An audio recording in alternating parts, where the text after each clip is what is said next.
देखो अपन चतुर्भुजों को समझने वाले सवाल पढ़ रहे थे। दूसरा सवाल में तो अपन ने दो समझा दिए थे, दूसरे का ये तीसरा सवाल है। दूसरे का ये तीसरा सवाल है, ये ए बी सी और डी। देखो ये वाला कोण हमको 90 डिग्री का दे रखा, तो ये कोण भी कितने का होगा? 90 डिग्री का। शीर्षाभिमुख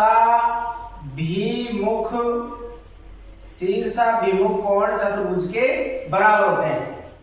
शीर्षाभिमुख कोण बराबर होते हैं, बराबर होते हैं। तो x बराबर कितना हो जाएगा? 90 डिग्री। तो हमको पता चल गया x का मान कितना आ गया? 90 डिग्री। अब देखो त्रिभुज, ये वाला त्रिभुज से अपन हल करते हैं। त्रिभुज DOC plus DCO plus COD, इनका योग कितने का होता है? 180 का। अब देखो इसमें इसका DO, इसका मान कितना दे रखा है हमको? 90 डिग्री। इसका मान हमको दे रखा है 30, और ये y है तो इसका मान क्या लिखेंगे? DOC, और एक बार तो ये हो गया हमारा DOC, दूसरा हो गया DCO और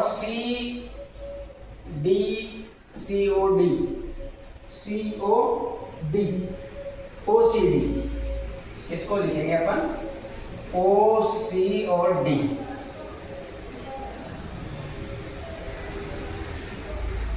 ये 90 हो गया, ये 30 हो गया, इसका मान 180।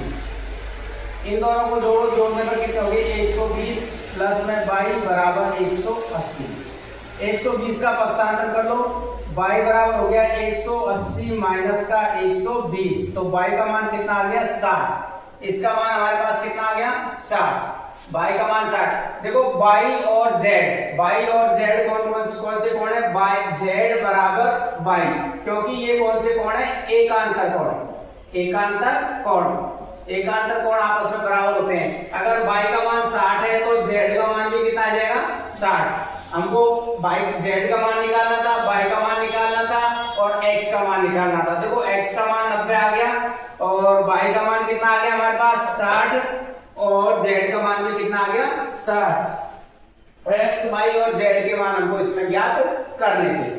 ये दूसरे का तीसरा सवाल है। चतुर्भुज दे रखा है ABC और D।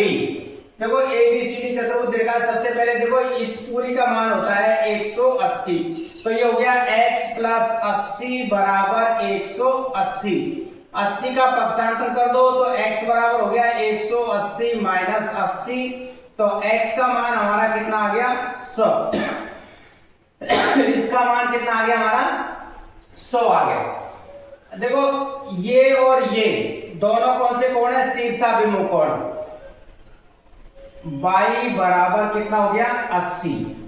x का मान अगर 100 है तो ये वाला कोण शीर्षाभिमुख कोण है, तो ये भी कितने का हो जाएगा? 100 का। चलो हल करके देखते हैं। ये हो गया x प्लस y बराबर 180। y का मान, x का मान पता चल गया हमारे पास में कितना है? 100 प्लस y बराबर 180।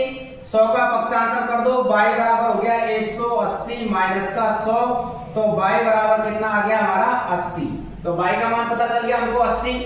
इसका मान ज्ञात करना है, तो देखो ये हो गया y प्लस ये और ये दोनों y बराबर z। ये कौन से कोण है? एकांतर कोण। y और z कौन से हो गए? एकांतर कोण। एकांतर कोण आप बराबर होते हैं। अगर y का मान हमारे पास में 80 आया तो z का मान भी कितना आएगा? 80, तो z बराबर कितना आ गया? 80। हमसे x, y और z का मान पूछा था। x का मान कितना आ गया? 100, y का मान कितना आया? 80, ये, और z का मान भी कितना आया? 80। इस प्रकार आपको x, y, z के मान हमको ज्ञात करने हैं। इससे संबंधित एक सवाल और है, इस दूसरे सवाल का चौथा सवाल, दूसरे का चौथा सवाल। चलो अगला सवाल देखो, ये चतुर्भुज दे रखा हमको A, B, C और D। ये 40, ये Z, ये 112, बाह्य। अब देखो आपको बताया था मैंने शीर्षाभिमुख कोण चतुर्भुज के बराबर होते हैं। ये 112 है तो ये भी कितने का होगा 112 का। तो y बराबर कितना आ गया 112 डिग्री। ये तो पता चल गया हमको y का मान 112 डिग्री। अब देखो इसमें x का मान ज्ञात करना है इस वाले त्रिभुज में। इस त्रिभुज में देखो ये त्रिभुज ले लो ए सी और डी। ए सी डी में देखो सबसे पहले मैंने स्टार्ट किया x से।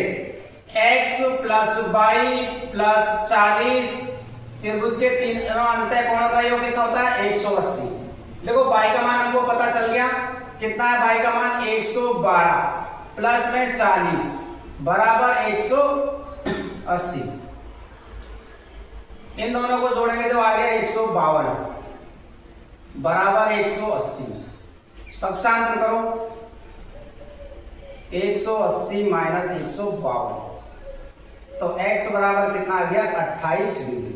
यानी इसका मान कितना आ गया हमारा 28 डिग्री। अब देखो x बराबर z, क्यों? क्योंकि ये एकांतर कोण है। कौन से कोण है? एकांतर कोण। तो z बराबर भी कितना आ जाएगा 28 डिग्री। y का मान हमने पहले ज्ञात कर लिया। x का मान हमारा कितना आ गया 28। ये यहाँ पर ये z और ये x, ये कौन से कोण है? एकांतर कोण। एकांतर कोण है इसलिए ये और ये दोनों बराबर होंगे। x का मान 28 है तो z का मान भी 28 होगा।